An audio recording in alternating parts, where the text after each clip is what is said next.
అందరికీ నమస్కారం అండి. ఈ రోజుల్లో 90% మహిళలు చేస్తున్న తప్పిదే. అదేంటో చూద్దామా? 90% మంది ఎన్ని పనులు చేస్తున్నాము, ఎంతమందిని చూసుకుంటున్నాము, అత్తామామలని, భర్తని, పిల్లలని, 2-3 పిల్లల్ని ఎంతమందిని చూసుకుంటున్నామో కదా. కానీ పిల్లలు మార్నింగ్ 7కి వెళ్తారు, కొంతమంది 8కి వెళ్తారు, 9కి వెళ్తారు.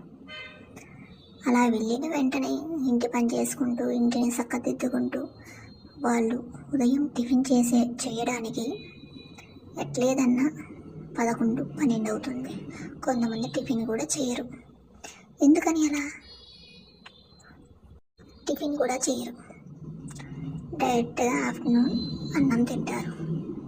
ఎందుకు? పిల్లలు వెళ్ళిపోయిన వెంటనే 7 అవని 8 అవని జస్ట్ 10 నిమిషాలు అలా కూర్చొని రిలాక్స్ అయ్యి, వాళ్ళతో ఉరుగుడు పొరుగుడు మార్నింగ్ అడవడ ఉంటుంది కదా, 10 నిమిషాలు అలా కూర్చొని వెళ్ళి బ్రష్ చేసి చక్కగా టిఫిన్ చేసేయండి.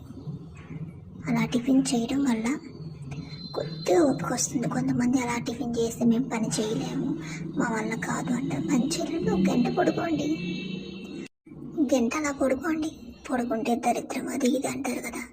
అవన్నీ పట్టించుకోకండి. మన ఆరోగ్యం మనం కాకపోతే ఇంకెవరు చూసుకుంటారు? అత్తమామలు అంటారా, అత్తయ్య అంటారా? 2 రోజులు చేస్తుంది, 3 రోజులు వచ్చేస్తుంది, తర్వాత చేయరు. కొంతమంది అది కూడా చేయరు, సూటిపోటు మాట్లాడతారు. అన్నీ ఉన్నాయి తినడానికి ఏంటి అంటారు. అమ్మంటారా, 2 రోజులు వారం అలా ఉంటుంది, తర్వాత ఉండరు కదా. ఎప్పటికైనా మన ఆరోగ్యాన్ని మనమే చూసుకోవాలి. టిఫిన్ చేసేసి కాఫీ తాగేసి అట్లా 1 అవర్ అట్లా హాయిగా కూర్చోండి, తర్వాత పని చేసుకోండి. మీకు హాయిగా ఉంటుంది, హెల్త్ పరంగా బాగుంటుంది. తర్వాత స్నానం చేసి వచ్చాక పని అంతా అయిపోయి స్నానం చేసి వచ్చి 1 గ్లాస్ పాలు తాగండి. 1 గ్లాస్ డైలీ పాలు తాగడానికి అవ్వకపోతే వారంలో 1 రోజున తాగండి. రాగి జావ, మజ్జిగ ఏదో ఒకటి. మన ఆరోగ్యాన్ని మనమే కాపాడుకోవాలి. ఎవరు రారు, ఎవరు చేయరు కూడా. అంత దాకెందుకు, నేను కూడా అదే చేస్తాను. అలా చేయకూడదు, ఆరోగ్యం పాడైపోతుంది. మనకి ఎవ్వరు చూడరు, మనల్ని ఎవరు ముందుకు రారు కూడా.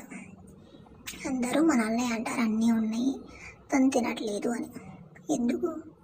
టిఫిన్ చేయకుండా డైరెక్ట్గా లంచ్ చేసేవాళ్ళు ఎంతమంది కామెంట్ చేయండి ఒక్కసారి. 95% లేడీస్ అందరూ అలానే ఉంటారు.